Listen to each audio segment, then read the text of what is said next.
ஏன் சிட்டு என் phone attend பண்ண மாட்டேங்கிற, இனிமே நீ எனக்கு ஃபோன் பண்ணாத, உன் டிபியிலேருந்து என் ஃபோட்டோவை ரிமூவ் பண்ணிடு. இனிமே நான் உனக்கு முக்கியம் இல்லை, உன் குடும்பம் தான் முக்கியம், உன் குழந்தைங்க தான் முக்கியம். அதெல்லாம் ஒன்றும் இல்லை சிட்டு, எனக்கு நீ தான் முக்கியம், உனக்காக நான் என்ன வேணாலும் செய்வேன் அப்படின்னா உன் குழந்தைய கொன்னுரு. தனது 5 மாத ஆண் குழந்தையை கொன்ன ஒரு பெண்ணை பற்றி தாங்க இந்த வீடியோவில் பார்க்க போகிறோம். வீடியோவில் போகிறதுக்கு முன்னாடி மறக்காம நம்ம சேனல் சப்ஸ்கிரைப் பண்ணுங்கள், லைக் பண்ணுங்கள், கமெண்ட் பண்ணுங்கள், ஷேர் பண்ணுங்கள். Welcome to Hari time. இந்த வீடியோவில் வந்து பார்த்தீங்கன்னா கிருஷ்ணகிரி மாவட்டம் கிளமங்கலம் சின்ன பம்பட்டியை சேர்ந்தவர் தாங்க சுரேஷ். இவர் வந்து பார்த்தீங்கன்னா 38 வயசு ஆகுது. பெயிண்டராக வந்து ஒர்க் பண்ணிட்டு இருக்கிறாரு. இவருடைய மனைவி பெயர் வந்து பார்த்தீங்கன்னா பாரதி. பாரதி வந்து பார்த்தீங்கன்னா ஹவுஸ் ஒய்ஃபு.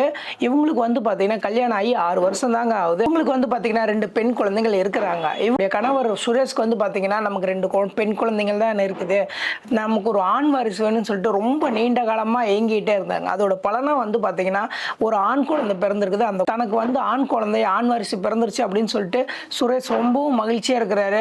நண்பர்களுக்கு இப்போ உறவினருக்கு எல்லாத்துக்குமே வந்து பார்த்தீங்கன்னா பார்ட்டி விருந்து அப்படி இப்படின்னு ரொம்ப ரொம்ப சந்தோஷமாக இருக்கிறாரு. அந்த குழந்தைக்கு காணிக்கை கொடுக்கணும் அப்படின்றதுக்காக வந்து பார்த்தீங்கன்னா உண்டியெல்லாம் 1 லட்ச ரூபா சேர்த்து வச்சிருக்கிறாரு. இவங்க லைஃப் வந்து பார்த்தீங்கன்னா நல்ல மகிழ்ச்சியாக தாங்க போயிட்டு இருந்தது. இவர் எப்பயும் போல் வேலைக்கு போயிட்டு வந்துட்டு இருக்கிறாருங்க. வேலைக்கு போயிட்டு இந்த மதியான டைம் ஃப்ரீ டைமில் வந்து பார்த்தீங்கன்னா இந்த மதியான நேரத்தில் வந்து பார்த்தீங்கன்னா சாப்பிட வரும் பார்த்தீங்களா, அப்போ வந்து பார்த்தீங்கன்னா சாப்பிட வந்திருக்கிறாரு. எப்பயும் போல் வந்து பார்த்தீங்கன்னா இந்த வீட்டுக்கு வந்த வாட்டி தன்னுடைய குழந்தைய வந்து கொஞ்சம் விளையாடுறது வழக்கங்க. குழந்தைய வந்து பார்த்தீங்கன்னா கொஞ்சிட்டு இருக்கிறாரு. கொஞ்சிட்டு இருக்கும்போது வந்து பார்த்தீங்கன்னா அந்த குழந்தை அசைவு இல்லாமல் இருக்குது, என்னன்னு தெரியல அப்படின்னு சொல்லிட்டு தன்னுடைய மனைவிட்டு கேட்டார். இப்போதாங்க பால் கொடுத்தேன், பால் குடிச்சிட்டு இருக்கும்போதே வந்து பார்த்தீங்கன்னா பொறை ஏறிச்சு, பொறை ஏறினோடனே தட்டி விட்டு எல்லாம் படுக்க வச்சிருக்கிறேன், வேற ஒன்றும் இல்லை அப்படின்னு சொல்லி, இல்லை எனக்கு என்னமோ சந்தேகமாக இருக்குது, பேச்சு மூச்சு இல்லாமல் இருக்கிறான், என்னன்னு தெரியல, மூச்சு கூட காணோம் அப்படின்னு சொன்னாட்டி 2 பேருமே வந்து பார்த்தீங்கன்னா நம்ம அரசு ஆரம்ப சுகாதார மையத்துக்கு எடுத்துகிட்டு போகிறாங்க. எடுத்துகிட்டு போனோடனே வந்து பார்த்தீங்கன்னா அவங்க செக் பண்ணி பார்க்குறாங்க, வர வழியிலேயே இறந்துருச்சு அப்படின்றாங்க.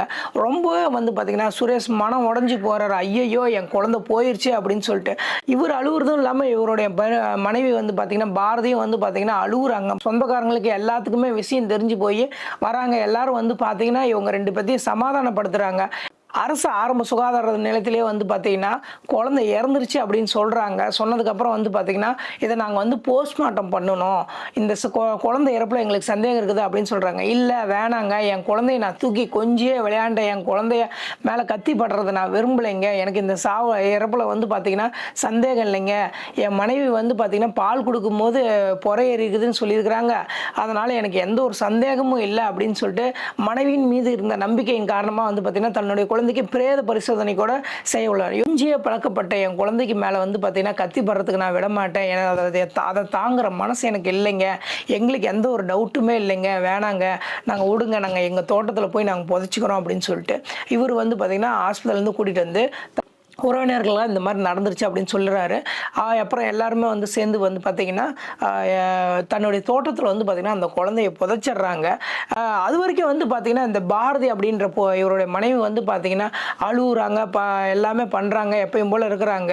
ஆனால் வந்து பார்த்திங்கன்னா அழுகுறதுலேயே வந்து பார்த்திங்கன்னா ஒரு தாய் தன்னுடைய குழந்தைய பறி கொடுத்தா எப்படி அழுவாங்க அப்படின்ற மாதிரிலாம், ஒரு தாய் தன்னுடைய குழந்தைய பறிகொடுத்தா எப்படி அழுவாங்கன்னு எல்லாத்துக்கும் தெரியும். ஆனால் அந்த மாதிரி அழுவாமல் ஏதோ ஒரு மாதிரி அழுகுறாளே அப்படின்னு சொல்லி அங்கே இருக்கிற அக்கம் பக்கம்லாம் அரசல் பசலாக பேசிகிட்டு இருக்கிறாங்க. அப்போ கூட அவங்க சொந்தக்காரங்க வந்து பார்த்திங்கன்னா குழந்தைய பறிகொடுத்த அதிர்ச்சியில் வந்து இருக்கிறாளாட்டுருக்குது அப்படின்னு சொல்லி எல்லாரும் கடந்து போகிறாங்க. குழந்தை பையன் இறந்ததை நினச்சி ரொம்ப ரொம்ப நொந்து வேதனையில் அழுதுகிட்டு இருக்கிறாரு. ஆனால் இவருடைய மனைவி பாரதி வந்து பார்த்திங்கன்னா அந்த ஒரு சோகம் இல்லாமல் எப்பயும் போல் இருக்கிற மாதிரி இருக்கிறாருங்க. இவங்க பாட்டுக்கு தனியாக போய் ரூமுக்குள்ளே போய் ஃபோன் எடுத்து ஃபோனில் பேசிகிட்டு இருக்கிறாங்க, சிரிச்சுக்கிட்டு சேட் பண்ணிகிட்டு இருக்கிறாங்க. என்னடா இந்த மாதிரி ஒரு சம்பவம் நடந்துருக்குது, இவ இப்படி பண்ணுறாளே அப்படின்னு சொல்லிட்டு அப்போ தாங்க இவருடைய மனைவி மேலே இவருக்கு ஒரு சந்தேகம் வந்தது. இது என்ன ஏதுன்னு தெரியல அப்படின்னு சொல்லிட்டு சரி அவள் ஃபோன் எடுத்து பார்க்கணும் அப்படின்னு சொல்லி முடிவு பண்ணுறாரு. அவருடைய மனைவி வந்து பார்த்திங்கன்னா வெளியே ஒரு வேலை விஷயமா கிளம்பிடுறாங்க. கிளம்பின வாட்டி தான் அவர் அவங்க ஃபோன் எடுத்து பார்க்கலாம் அப்படின்னு சொல்லிட்டு பார்க்குறாரு. அந்த ஃபோன் எடுத்து பார்த்ததுக்கப்புறம் தான் தெரியுது அந்த ஃபோனில் வந்து பார்த்திங்கன்னா அவருடைய மனைவி எதிர் வீட்டு பொண்ணு வந்து பார்த்தீங்கன்னா கட்டி பிடிச்சிட்டு முத்தம் கொடுத்துட்டு ஃபோட்டோவில் என்ன இருக்குது அப்படின்னு சொல்லிட்டு ஃபோனில் பார்க்குறாரு. அதுக்கப்புறம் வந்து பார்த்தீங்கன்னா சரி இது எப்பயும் போல் ஃப்ரெண்டு தானே அப்படின்னு சொல்லி கேஷுவலாக எல்லாத்தையும் பார்த்துட்டே இருக்கும்போது வந்து பார்த்தீங்கன்னா ஃபோனில் அந்தரங்க வீடியோலாம் இருக்குதுங்க. இவங்க 2 பேரும் சம்மந்தப்பட்ட நிர்வாண வீடியோ, நிர்வாண புகைப்படம், அந்தரங்க வீடியோலாம் இருக்குதுங்க. அதெல்லாம் பார்த்தாட்டி இவருக்கு பயங்கரமாக ஷாக் ஆகுறாரு. பாரதி வந்து பார்த்தீங்கன்னா, பாரதிக்கும் சுமித்ராவுக்கும் வந்து பார்த்தீங்கன்னா, 4 வருஷமா வந்து பார்த்தீங்கன்னா, அந்த லெஸ்பியன் காதல் இருக்குதுங்க. 2 பேரும் வந்து பார்த்தீங்கன்னா, 4 வருஷமா ஒண்ணா இருந்திருக்கிறாங்க. இது வந்து பார்த்தீங்கன்னா, இவங்க வீட்டுக்கு வந்து பார்த்தீங்கன்னா தெரியுமான்னா, தெரியவே தெரியாது.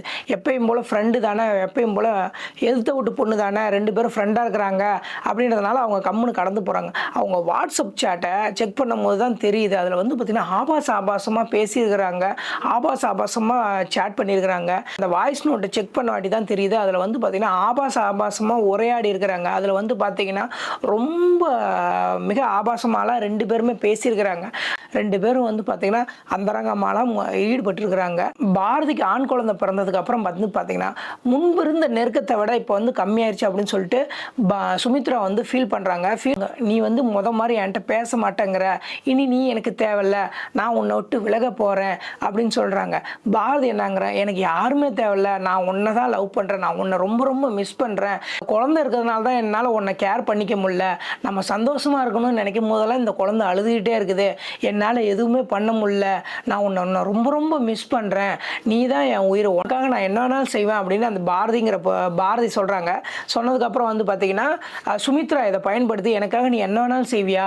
சரி உன் குடும்பம் உனக்கு முக்கியமா நான் முக்கியமா அப்படின்னு கேட்குறாங்க. எனக்கு என் குடும்பத்தை விட உன்னை தான் எனக்கு ரொம்ப பிடிக்கும். எனக்கு நீ தான் முக்கியம் அப்படின்னு சொன்னதுக்கப்புறம், சரி உனக்கு நான் தான் முக்கியம் அப்படின்னா உன் குழந்தையே கொன்னுரு. அந்த குழந்தை இருக்கிறதுனால தானே நீ நானும் பழைய மாதிரி பழக முடியாமல் இருக்குது அப்படின்னு சொல்கிறாங்க. சுமித்ரா சொன்ன பேச்சை கேட்டு பாரதி வந்து பார்த்தீங்கன்னா, கடந்த 4ஆம் தேதி வந்து பார்த்தீங்கன்னா, குழந்தைக்கு பால் கொடுக்கும்போது குழந்தையோட அந்த 5 மாத பிஞ்சு குழந்தையோட மூச்சை நிறுத்தி கொன்னுருது. அவங்க குழந்தை இல்லைன்னு எவ்வளோ ஃபீல் பண்ணுறாங்க, எவ்வளோலாம் மெடிசன் எடுக்கிறாங்க, ட்ரீட்மெண்ட் எடுக்கிறாங்க. ஆனால் கடவுள் வந்து பார்த்திங்கன்னா, ஈஸியாக அந்த ஒரு இதை கொடுத்தோடனே அதோட அருமை தெரியல. இவங்க வந்து பார்த்திங்கன்னா ஈஸியாக கொன்னுடுறாங்க. கொன்னுட்டு நாடகம் ஆடுறாங்க. என்னன்னு தெரில, என்னாச்சு ஏதாச்சு தெரில அப்படின்னு சொல்லிட்டு. இதெல்லாம் முடிச்சதுக்கப்புறம் குழந்தை ஃபோட்டோ எடுத்து வாட்ஸ்அப்பில் அனுப்பிச்சிருக்கிறாங்க. அதை பார்த்து தான் இவருக்கு வந்து தன்னுடைய மனைவி தான் தான் குழந்தைய கொன்று இருக்கிறா அப்படின்னு சொல்லி உறுதிப்படுத்திக்கிட்டு பாரதியோட அப்பா அம்மாவுக்குலாம் ஃபோன் பண்ணி சொல்கிறாரு, சொந்தக்காரங்களாம் ஃபோன் பண்ணி, இந்த மாதிரி உன் பொண்ணு பண்ணியிருக்குது, நான் என்ன பண்ணட்டும் சொல்லுங்கள், அவள் என் கையில் மாட்டானா செத்துருவா அப்படின்னு சொல்கிறாரு.